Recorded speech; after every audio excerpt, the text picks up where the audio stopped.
José Cárdenas. Noticia es lo extraordinario. Una apuesta por el contenido y el análisis de la información cotidiana. Esto es Uno TV. Esto es Uno TV.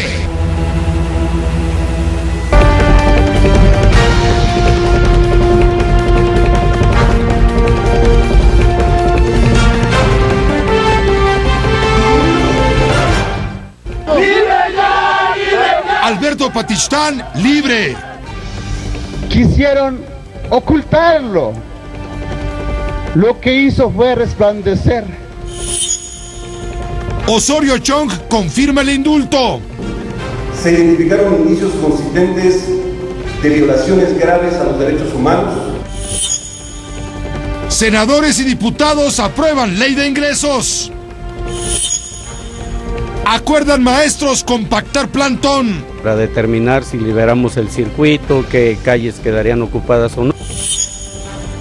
Identifican a responsables de ataques en Michoacán. Niños asesinados eran narcomenudistas. Desde hace 3 meses, los menores se dedicaban a la venta de marihuana, cocaína e inhalantes. Alucina el presidente de Venezuela. Dice que Chávez se le aparece. Descarta Piojo a europeos para repesca. Y amárrese el cinturón, y lo digo en doble sentido. Primero, porque despega la reforma hacendaria cargada de nuevos impuestos. Y segundo, porque de veras hay que apretárselo. Porque pues el presupuesto viene medio pesado para usted con los nuevos impuestos. En fin, usted está con uno está en todo. Estas son hoy las noticias en claro. La justicia llegó después de 13 años largos en prisión. El profesor Tzotzil Alberto Patistán recibió la notificación del indulto presidencial a través del secretario de Gobernación e inmediatamente recobró su libertad. Con uno, Juan Rivas informa.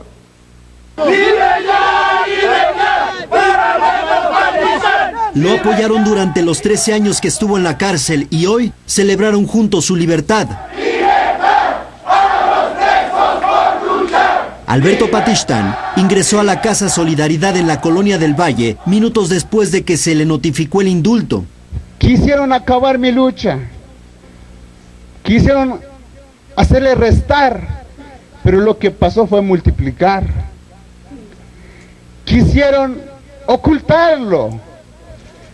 Lo que hizo fue resplandecer.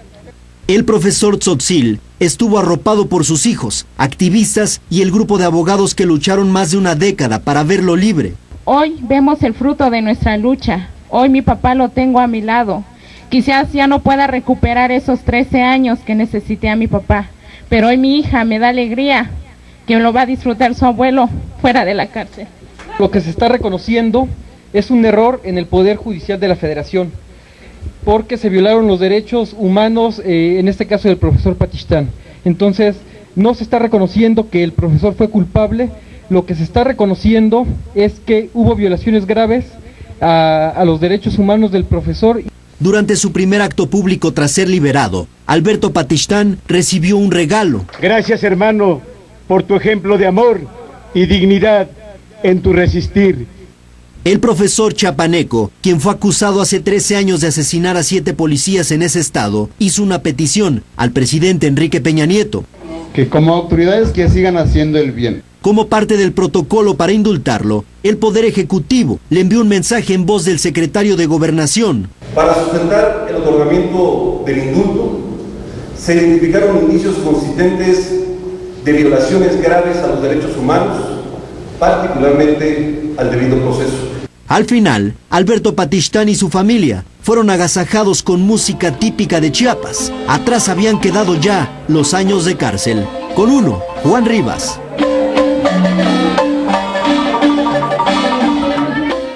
¡Libertad! ¡Libertad!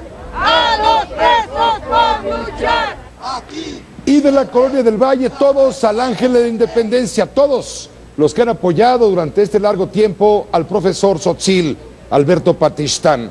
En las escalinatas del Ángel de la Independencia, integrantes de diversas organizaciones civiles y en defensa de derechos humanos celebraron esta tarde-noche la liberación del profesor. Sin embargo, Alberto Patistán estuvo ausente de acuerdo con el comité en pro de su libertad. Patistán está muy débil debido al tratamiento que recibe contra un tumor cerebral que lo está dejando casi ciego. Aún se desconoce si el profesor buscará la reparación del daño. Pero va a ser decisión del profesor el plan de acción a seguir, como la exigencia de la reparación del daño, eso lo va a decidir él, lo que él decida lo vamos a apoyar. Y apenas está él consensando con los abogados y con su familia cuál sería el plan de acción. Ojalá por la vía del indulto el presidente de la República pueda seguir revisando otros miles de casos semejantes que existen en la República Mexicana, en donde se han violado en los debidos procesos los derechos fundamentales de quienes han sido acusados de tal o cual delito. En el caso de Patistán no se está hablando de un hombre inocente o culpable.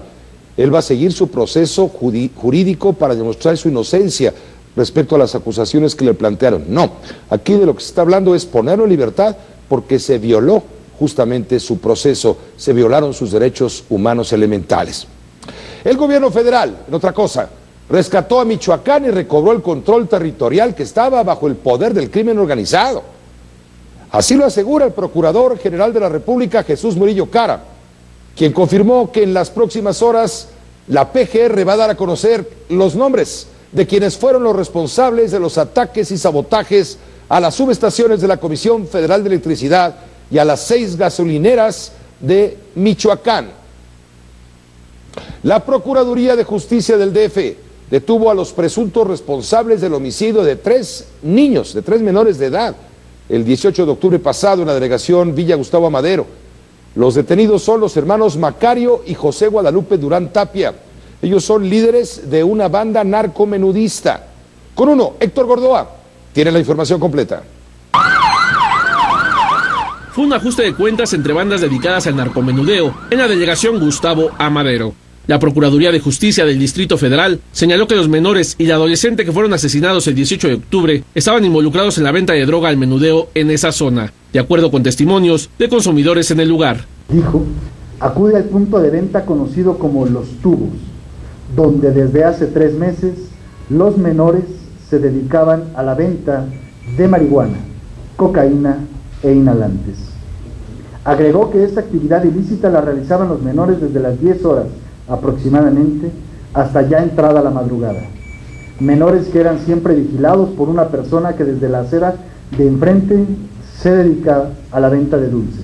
Hasta el momento, 2 personas han sido detenidas. Se trata de los hermanos Macario y José Guadalupe Durán, quienes presuntamente perpetraron el crimen y que tienen antecedentes delictivos. Incluso existe una orden de aprehensión en su contra como probables responsables del delito de homicidio calificado en hechos ocurridos en diciembre del 2012. Las reuniones para ponerse de acuerdo en la defensa de sus plazas de venta de droga las realizaban en la vivienda de José Guadalupe, en donde planearon el atentado contra los 3 menores, en venganza por una balacera que tuvieron con el grupo antagónico también dedicado a la distribución de narcóticos al menudeo en esa zona de influencia. En lo que va del año, más de 60 menores de edad han sido detenidos por comercializar con droga. Esto solamente en la delegación Gustavo Amadero. En la Fiscalía Central de Investigación para la Atención de Niños, Niñas y Adolescentes se han recibido 62 puestas a disposición de menores de edad relacionados con delitos contra la salud del perímetro de Gustavo Amadero en un rango de edad que va de los 13 a los 17 años. Tras el crimen de los menores, la Procuraduría Capitalina ha realizado operativos en donde ha logrado poner a disposición del Ministerio Público a 29 personas por narcomenudeo. Con uno, Héctor Gordoa. Bueno, y en esta sección de Crimen y Castigo, también hemos de informarle que el gobierno de Estados Unidos ha reforzado sanciones contra 20 empresas mexicanas relacionadas con el narcotraficante Rafael Caro Quintero. La mayoría de estos negocios están en el sector inmobiliario, se ubican en la ciudad de Guadalajara. Una persona ligada con Caro Quintero también fue señalada. El Departamento del Tesoro en Washington ha prohibido a los ciudadanos de Estados Unidos realizar transacciones comerciales o financieras con estas compañías supuestamente de Caro Quintero. Washington mantiene a Caro Quintero como uno de los criminales más buscados y exige su extradición para ser juzgado por el asesinato del agente Enrique Camarena Salazar. Elementos del Ejército Mexicano y de la Policía Municipal de Tijuana hallaron un narcotúnel, otro narcotúnel, conecta a Tijuana con San Diego, California. De acuerdo con las autoridades, el túnel aún no entraba en operación, pero se encontraron más de 4 toneladas de marihuana apiladas en una especie de bodega. En esa zona se han localizado decenas de pasadizos clandestinos, propiedad del cártel de Sinaloa. Sanborns te invita mañana, 1 de noviembre, a su gran venta nocturna. Aprovecha descuentos hasta del 50%, más 18 meses sin intereses o 30% en monedero Sanborns. Te esperamos en tu Sanborns más cercano hasta la 1 de la mañana. Solo Sanborns. La reforma fiscal también pegará a la burocracia. Tome nota, habrá recortes. No lo digo yo, lo adelanta el secretario de Hacienda, Luis Videgaray. Justifica, por cierto, el endeudamiento autorizado por 780,000 millones de pesos para evitar, dijo, la recesión económica.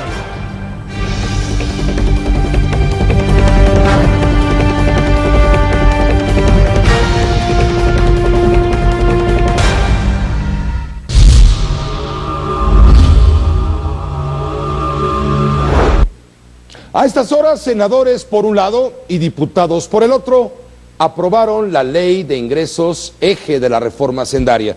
Primero vamos al Senado. Luego de varias horas de negociaciones bastante ríspidas, el Senado de la República aprobó finalmente la miscelánea fiscal para el año que viene, pero con algunas modificaciones. Los gasolinazos se mantendrán, además habrá un endeudamiento equivalente al Fondo Bancario de Protección al Ahorro, al FOBAPROA, el famoso FOBAPROA de allá del 1990. Esto es lo que acusan los panistas. Con uno, Adrián Capula informa. Quienes estén porque no se autorice, favor de levantar la mano. A pesar de las tormentas, se cumplió la ruta y terminó la danza de los números en el Senado de la República. Va a ser una ley de ingresos muy buena y luego un presupuesto que va a tener distribución fundamentalmente federalista. Pocas horas antes de que se cumpliera el plazo legal, el Pleno del Senado de la República aprobó la Ley de Ingresos para el 2014.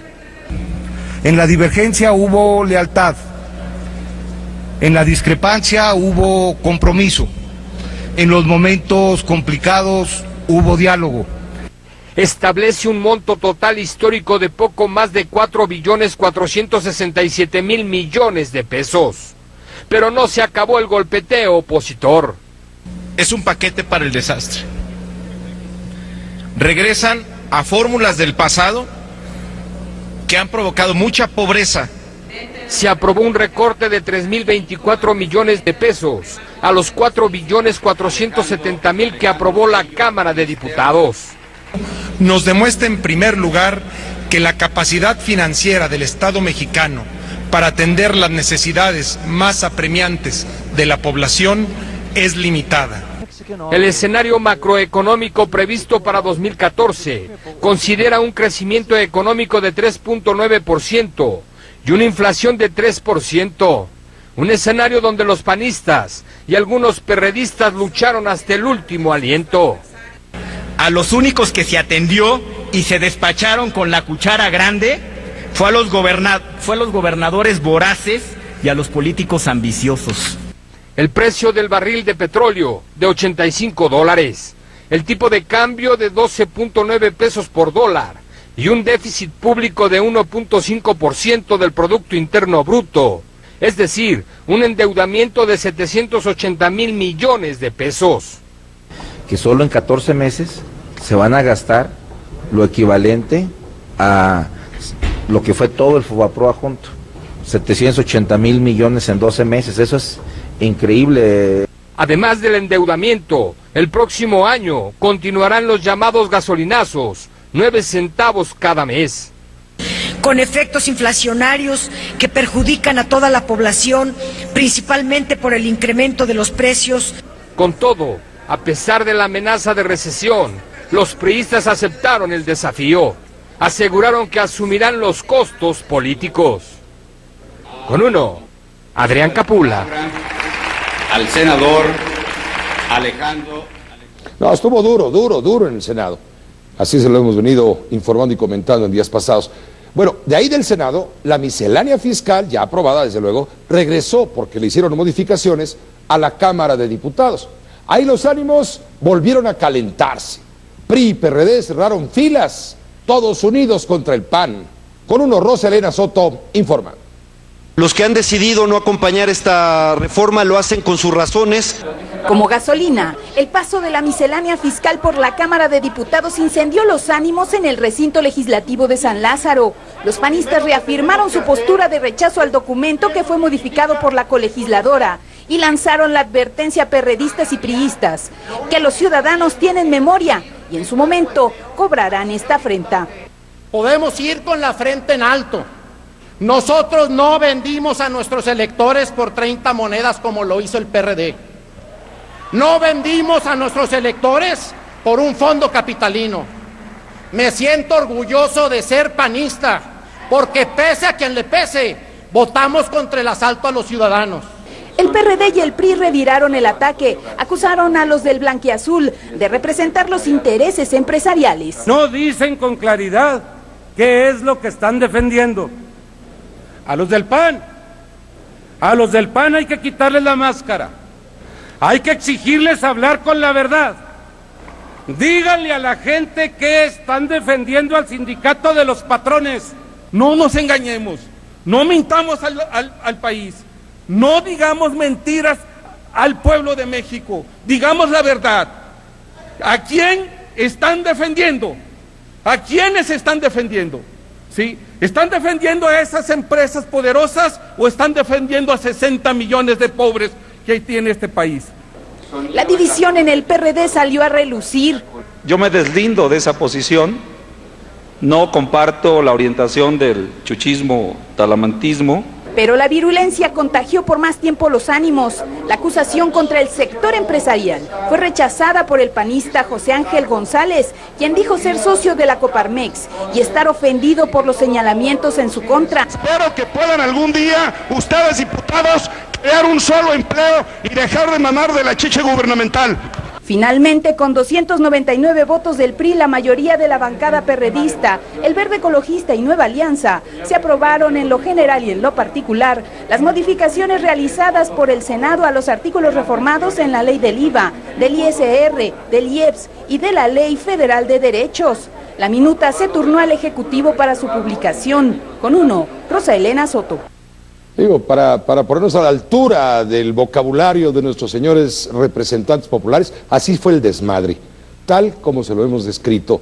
Se fueron rapidito, en 30 minutos sacaron la aprobación los señores diputados, le hicieron algunos ajustes a 11 de los puntos discutidos por ellos mismos, por el Senado y de regreso, y ya se fue para que la publique el presidente de la República y entre en vigor a partir del 1 de enero del año entrante, tal y como lo marca la ley, porque los plazos están muy claros. Tras la aprobación de un impuesto del 8% a la comida chatarra, a los chetos, las papitas, todo eso, el presidente Peña Nieto pidió a los empresarios de la industria de los alimentos chatarra tener una actitud positiva ante las nuevas disposiciones fiscales. Bien sabe el presidente que están bien enojados. El objetivo, dijo Peña Nieto, es desanimar el consumo de estos productos para evitar enfermedades. Y los empresarios dicen, sí, cómo no. Peña Nieto presentó la Estrategia Nacional para la Prevención y Control del Sobrepeso, la Obesidad y la Diabetes. Confío plenamente en que este sector asumirá, como lo ha venido haciendo, una actitud positiva para mejorar el bienestar de los mexicanos. Hay que dejar muy en claro que estas medidas no van en contra de empresa o de industria alguna. Son a favor de lo más preciado que tenemos, la salud de nuestros niños y jóvenes. Sobre el tema de la reforma fiscal, precisamente, platicamos esta tarde con el secretario de Hacienda, Luis Videgaray. La reforma también va a afectar a la burocracia, la cual tendrá que apretarse el cinturón, dijo el funcionario. Confirma que aunque el déficit público no estaba contemplado en un principio, el endeudamiento por 780,000 millones de pesos es, dijo textual, absolutamente necesario para sacar a la economía de la actual recesión. Es cierto, a principios del año se preveía un escenario económico diferente y en ese entonces hacía sentido hablar de un presupuesto equilibrado sin déficit público. Eso era lo responsable en ese momento. Pero ante el cambio de circunstancias, ante la desaceleración de la economía, lo que sería francamente irresponsable, insisto, es quedarnos con esa meta a costa del crecimiento económico, a costa de la creación de empleos. Hasta aquí queda claro que senadores primero y diputados después de un gran desmadre acabaron aprobando la ley de ingresos. Eso ya queda planchado. Interviene el presidente, lo acaba usted de escuchar, y les dice a los empresarios: señores, entiendan, necesitamos tomar medidas severas. No se trata de ponerles el alto y frenar, por supuesto, el crecimiento económico. Y lo que dice el secretario de Hacienda del déficit, es más, temas suficientes para Carlos Elizondo Mayer Serra, analista con Uno. Carlos, ¿cómo te va? Buenas noches. Pepe, buenas noches. Pues sí, se consumó el atraco, diría yo, porque nos van a quitar los mexicanos. ¿Ese nivel? Bueno, nos van a quitar un punto adicional del PIB y aún no nos queda claro en dónde se va a gastar. Pero antes de ir a eso, Pepe, el secretario insiste que el déficit es bueno para el crecimiento. Creo que sí, en el corto plazo. Ya veremos después si lo logran contener, pero regreso a eso en un minuto. Pero lo cierto es que quitarle dinero a las empresas y quitarle dinero a los mexicanos tampoco es bueno para el crecimiento. ¿Qué van a hacer las empresas que hoy van a tener que, por ejemplo, hay un gran dilema, pagarle menos a sus trabajadores porque ya no pueden deducir una parte de las prestaciones sociales que estos tenían? Van a pagarles menos, van a tener menos utilidades, van a despedir gente. Toda reforma fiscal, en la medida en que le quita dinero a los mexicanos para dársela al gobierno, le quita dinero a la economía y le provoca parálisis y provoca algún tipo de decrecimiento. ¿Qué tanto se compensa esto por el gasto, Pepe? Depende. Uno, si lo gastan a tiempo, ya vimos cómo gastaron este año, y dos, si lo gastan bien, porque si ese gasto que iba a ser un empresario, ampliar su planta, que hoy no lo hace porque la presión fiscal es mayor, se va a un nuevo conjunto de programas sociales de transferencia de gasto, pues esto le dan dinero a los más pobres, que puede ser justo, pero no amplían la capacidad productiva del país y entonces a la larga vamos a crecer menos. ¿Cuánto del gasto nuevo, Pepe, se va a ir a infraestructura? No lo tenemos claro todavía. Ha dicho el secretario de Hacienda, lo acabas de escuchar, en parte, ha dicho: vamos a invertir, vamos a gastar en programas de crecimiento, en programas sociales. Y la pregunta es, bueno, ¿y van a seguir gastando en educación, sabiendo que es un dinero malgastado, como dice Mexicanos Primero? Es que es el punto. En papel, gastar en educación... No todo, pero una tercera parte. En papel está muy bien gastar en educación, si es que eso le llega a los niños con mejores maestros, aulas, lo que sea. Pero si solo se va en salarios adicionales para los maestros de la CENTE, algunos de los cuales ni a clases van, obviamente eso no te genera más crecimiento. No hay una clara definición de hacia dónde se van a ir estos recursos adicionales. Digo, decirte algo más. En la educación puse el ejemplo, Carlos, por una razón. En educación el gobierno gasta 600,000 millones de pesos al año, números redondos. El déficit es de 780,000. Bueno, de los 600,000 que gasta en educación, la tercera parte, más o menos 200,000, es lo que no se sabe cómo se gasta. Ahí está. Pues se gasta mal. Pero vamos a verlo de otra forma. Pero fíjate, curiosamente, es justo lo que pretende recaudar el gobierno con esta reforma. A eso iba. La reforma va a recaudar eso. ¿No hubiera sido mejor, Pepe, que ahorraran en esos desperdicios y no que nos quitaran a los mexicanos que estamos generando recursos o estamos consumiendo más dinero de la bolsa? Ahora déjame ir al tema del déficit, Pepe. Por supuesto, primero... Déficit es deuda. Déficit significa que gastar no tienes más de lo que tienes. Exactamente. Y hay dos formas de pagarlo. Uno es con deuda, lo otro es emitiendo dinero, que es lo más bonito. Afortunadamente, por la autonomía del Banco Central, esto ya no es posible. Significa que nos quede el expediente de la deuda. Ahora, conviene aclarar una cosa. Cuando el secretario dice que el déficit va a ser el año entrante 1.5% del PIB, no son los 700,000 millones de pesos que tú dijiste, porque ese es el déficit ampliado que incluye Pemex, la inversión de Pemex, Fobaproa, algunos otros gastos no financiados, es decir, que requieren financiamiento por parte del gobierno. Pero déjame centrarme en el hecho de que incluye Pemex, porque hay una trampa contable muy interesante. Yo, dueño de Pemex, gobierno federal, le quito mucho dinero a Pemex y digo, esto es ingreso mío. Entonces Pemex, como no tiene ingreso, tiene que endeudarse para salir a hacer sus cosas.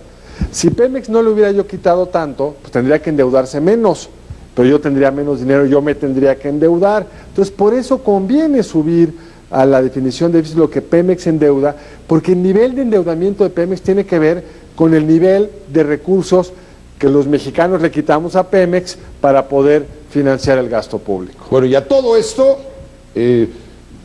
súmale que a los mexicanos no nos gusta pagar impuestos, y no porque los impuestos sean impuestos, como dice el secretario de Hacienda.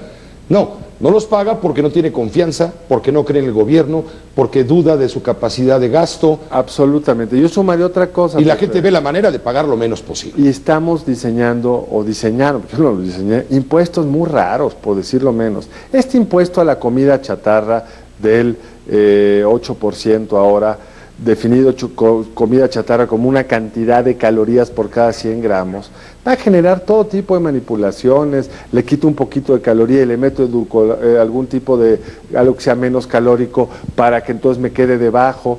Va a fomentar la economía informal, porque a Sabritas sí se lo vas a cobrar, pero a los chetos... Eso ya se llama trutru fiscal. Trutrufis. Entonces, y es más, lo paradójico de este impuesto, Pepe, es, si fuera eficaz en cambiar los hábitos de los mexicanos, recaudaría cero, pero no va a ser eficaz en cambiar los hábitos de los mexicanos, y algunos pagarán este impuesto, u otros irán a la economía informal. Pésimamente mal diseñado este impuesto. Ya hay otros problemas. Carlos Elizondo Mayer Serra, lo que no hay es tiempo, lo que sobran son problemas, justo como bien dices. Muchas gracias. Gracias a ti, Pepe. Gracias. Con uno, Carlos Elizondo Mayer Serra, analista, en este caso económico.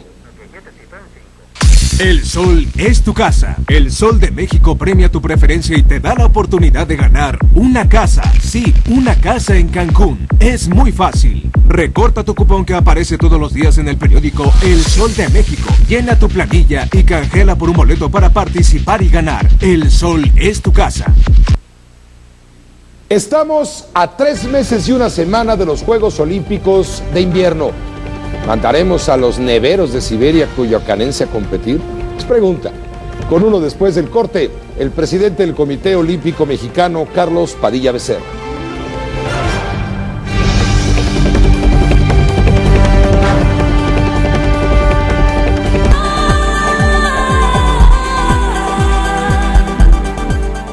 Con uno, Gabriela Cobo, quien tiene un invitado muy importante, Carlos Padilla Becerra, presidente del Comité Olímpico Mexicano para el cuatrienio 2012-2016. Gaby, buenas noches. Hola, Pepe, buenas noches, Carlos. Buenas noches, qué bueno Gaby, que nos acompañas aquí para explicarnos todo lo que tiene que ver a 98 días de los Juegos Olímpicos de Sochi.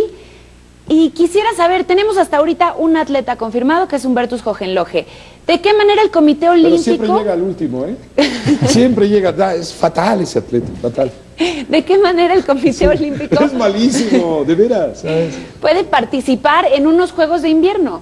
Bueno, mira, Gaby, te comento, y tiene razón aquí Pepe, en el sentido de que...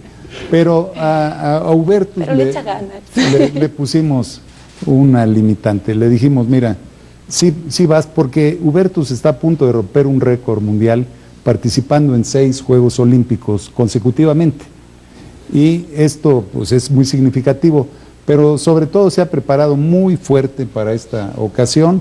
Él está en esquí de descenso y tiene no solo la voluntad y la preparación, sino que logró su calificación muy pronto, arriba de media tabla. Yo le puse 5 lugares arriba de la media tabla para no hacer tanto el ridículo, el oso como...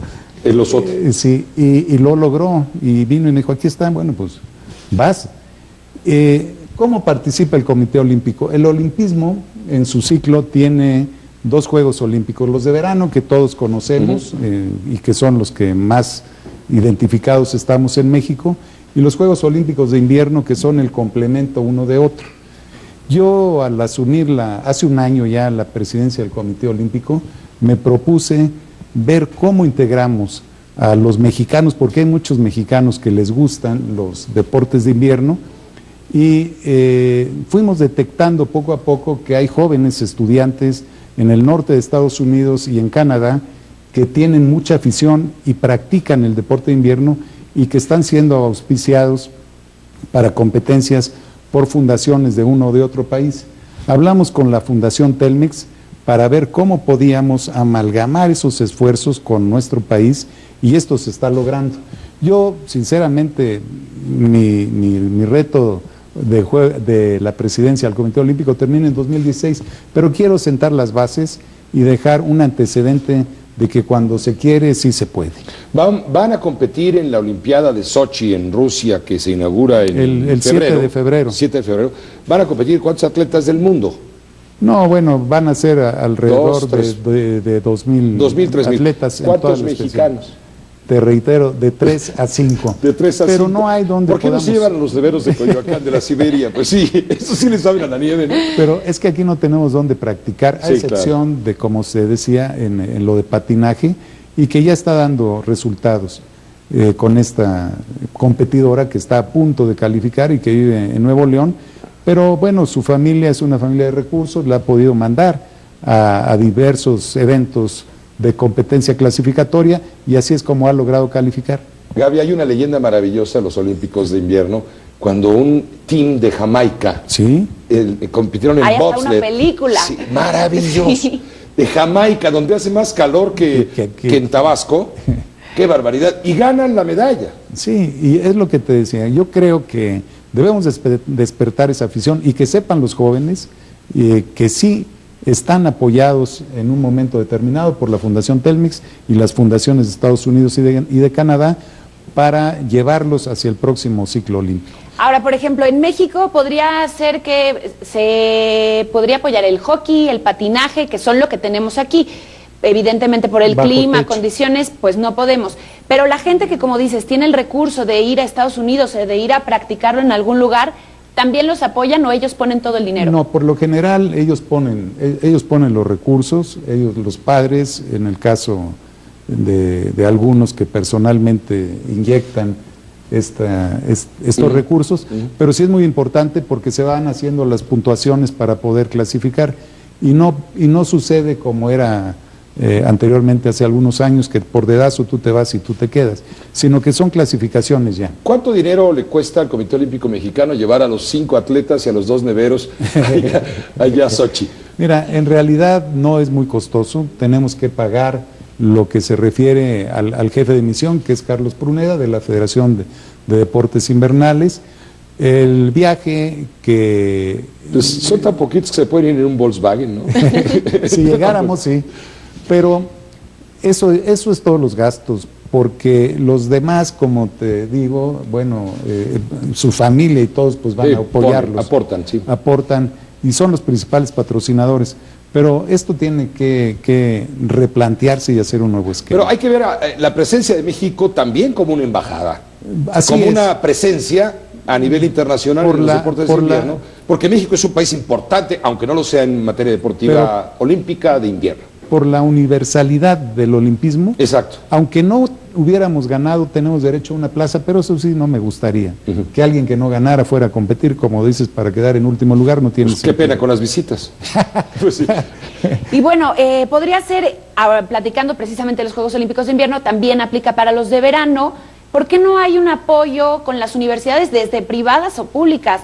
Oye, ¿sabes qué? Bécalo, ya vimos que es bueno, y desde ahí empezar a impulsarlos. Para los Juegos Olímpicos de verano. Por ejemplo, para los de invierno podría ser, como decías, en Estados Unidos, o los de verano, desde aquí, hacer una alianza con las universidades privadas. Mira, yo he firmado durante este año convenios con 9 universidades y con el CONDE, que es el organismo encargado del deporte estudiantil de universidades.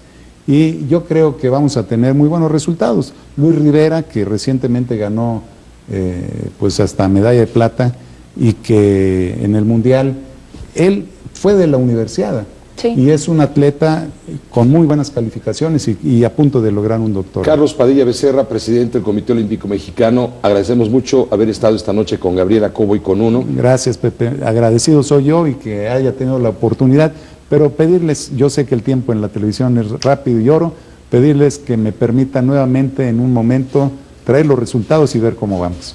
Cómo no, por supuesto, eso es lo más importante, que la gente vea que esto sí puede dar resultado, que no es nada más una idea que se les ocurrió así, no, ay, pone esto y di esto, no, va en serio.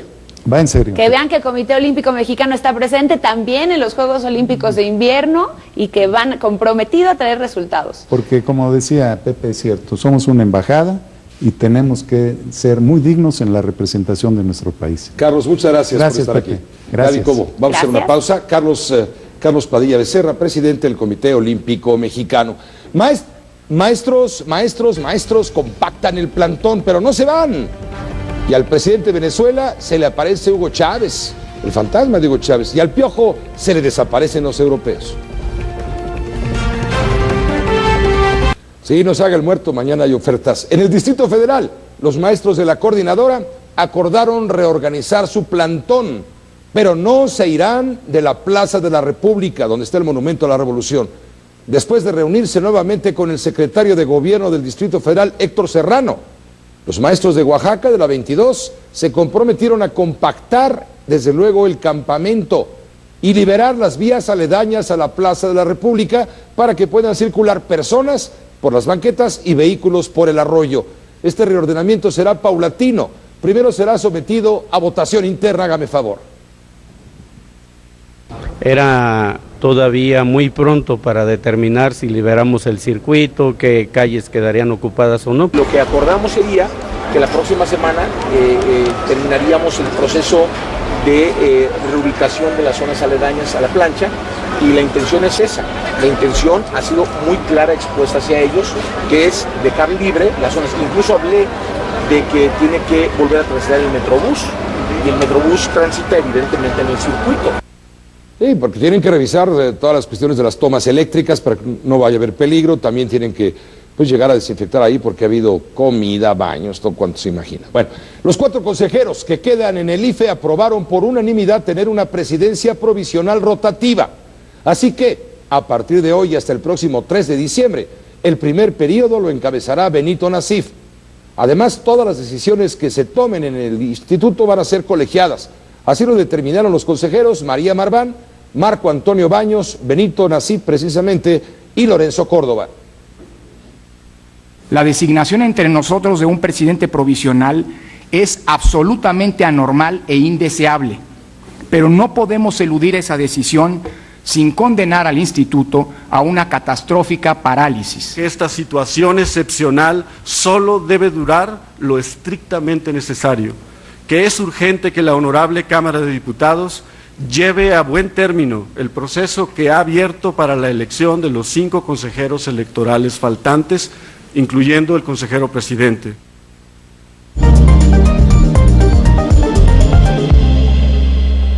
En una jornada de altibajos para los centros bursátiles mundiales, la Bolsa Mexicana de Valores cerró con una pérdida mínima de apenas 0.03%. Así reaccionó tras la presentación de cifras de empleo en Estados Unidos y la decisión de política monetaria de la Reserva Federal. El dólar libre también retrocedió y perdió 5 centavos frente al peso mexicano.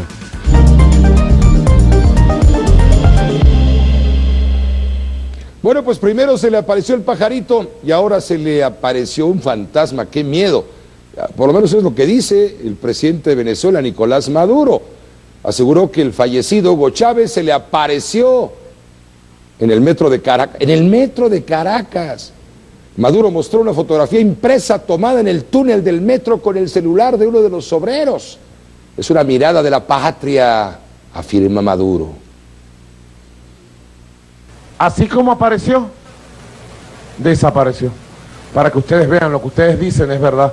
Chávez está en todas partes. Chávez somos todos. Luego, ¿por qué dice que somos del tercer mundo? Con motivo del Día de Muertos, el Panteón de Dolores abre sus puertas a las leyendas mexicanas. Esto iba en serio, no a los fantasmas. Este espectáculo tiene lugar en la Rotonda de las Personas Ilustres con uno, precisamente desde el Panteón de Dolores. Blanca Cepeda. Blanca, buenas noches. Pepe, muy buenas noches. Pues indudablemente uno de los sitios que tendrá mayor visita, mayor número de visitantes en esta época de la celebración del Día de Muertos es aquí el Panteón de Dolores, donde apenas hace unos minutos terminó esta obra de teatro que comentas, 7 leyendas mexicanas, que forma parte de todos los eventos conmemorativos por estas fechas. Te comento que en el Distrito Federal existen 112 panteones en los cuales se espera una visita realmente mayor a la concurrida normalmente. Se espera tan solo que en estas fechas, en estos 3 días, 1,5 millones de personas lleguen al Distrito Federal principalmente para asistir a estos lugares. Tan solo esta noche, en un lapso de 3 horas, hubieron 800 personas en este panteón. Y justamente para garantizar la seguridad de los asistentes, la Secretaría de Seguridad Pública Capitalina implementó un operativo especial de seguridad para estas fechas que comenzó hoy a partir de las 6 de la tarde y culminará el próximo 2 de noviembre. Este operativo pues tendrá la presencia, la participación de 22,000 elementos de la policía, que a su vez estarán apoyados por cerca de 2,300 patrullas. Este operativo, por supuesto, se implementará a lo largo de las 16 delegaciones políticas aquí en el Distrito Federal, y uno de los puntos de mayor concentración donde, por supuesto, estará redoblada esta vigilancia es en Mixquic, este famoso sitio donde millones de personas acuden de todas partes del mundo en estos días de la festividad del Día de Muertos, Pepe. Y también además en Tecomitl, allá por los rumbos de la carretera de Cuernavaca. En fin, ese día, en estos días, el de los muertos chiquitos, que es mañana, y el de los muertos, que es el 2, se transforma este país en usos y costumbres, y nosotros le volvemos a pelar los dientes a la muerte, cuando menos esa es nuestra tradición. Blanca, te agradecemos mucho estar con uno en vivo y en directo desde el Panteón de Dolores. Gracias, Pepe, muy buenas noches. Gracias, buenas noches. Escudería Telmex en la parrilla de salida. Arrancamos. Acelerando en Infinitum. Esteban Gutiérrez, piloto de Escudería Telmex, y todo el equipo Sauber están listos para dejar todo en el circuito de Abu Dhabi para volver a sumar puntos. La cita es este sábado a las 7 de la mañana en su calificación y el domingo en la carrera a las 7 de la mañana, tiempo de México. Toda la adrenalina y velocidad de esta carrera están a tu alcance desde tu dispositivo móvil favorito a través de escuderiatelmex.com. El Gran Premio de Abu Dhabi se vive en Infinitum.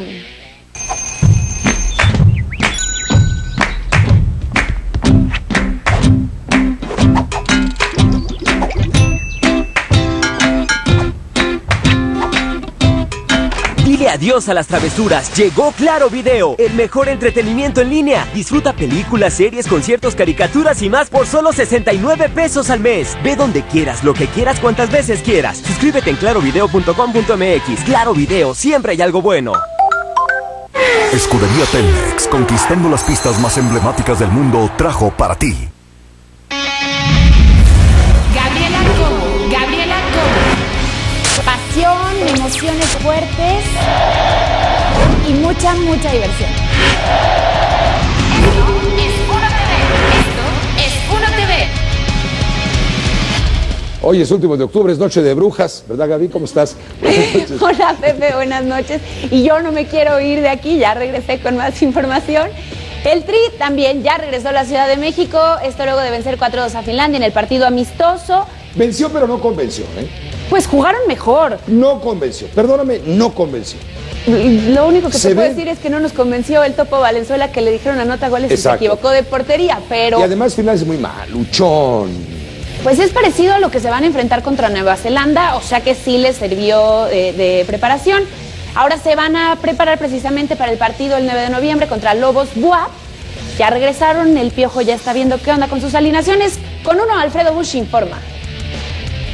Miguel Herrera prefiere a los de casa. El Piojo no utilizará a ninguno de los jugadores mexicanos que militan en Europa debido a que considera que los 22 convocados hasta el momento llenan las expectativas que tiene de cara al repechaje ante Nueva Zelanda. No veo ningún llamado en este momento de nadie. Todavía tenemos para el segundo partido hasta el día 5 para definir, pero lo dijimos, lo hemos venido diciendo durante todo el proceso que lo que nos cae en duda de ellos es viajar 9 horas, venir a la altura, llegar hasta el día 7, entre el 7 y el 9, y de bueno, pues obviamente no saber si se da tan bien, y luego regresar a las 25 horas era mucho desgaste para ellos. Para Ricardo Peláez, director deportivo de las selecciones nacionales, será importante que además del duelo contra Lobos Buap en el centro de alto rendimiento, la selección pueda entrenar al menos 2 o 3 ocasiones en el Estadio Azteca a las 14:30 horas, mismo horario en el que se enfrentará a Nueva Zelanda en el partido de ida del repechaje rumbo a Brasil 2014, el 13 de noviembre. Es más fácil trabajar ganando que perdiendo. La selección regresó a México tras vencer a Finlandia en San Diego y los jugadores se incorporaron de inmediato a sus equipos. Tenemos un partido importante contra Querétaro y y bueno, tenemos que ganarlo para poder asegurar el primer lugar general. Con Uno Sports, Alfredo Bush. El Piojo va a dar mañana a conocer la lista de convocados. Como ya lo vimos, no va a haber extranjeros, bueno, mexicanos que estén en el extranjero. Lo que sigue siendo un misterio todavía es el tercer portero.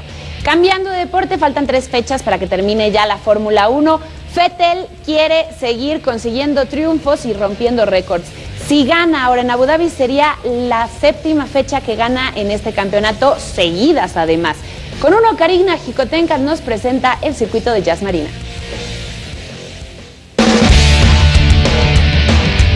A pesar de que Sebastián Vettel obtuvo ya el campeonato, la competencia no ha terminado para los equipos que disputarán la fecha 17 de la Fórmula 1 en el circuito de Jazz Marina, ya que algunos pilotos buscan refrendar su asiento y otros concretar nuevos compromisos laborales. Aquí 5 ejemplos.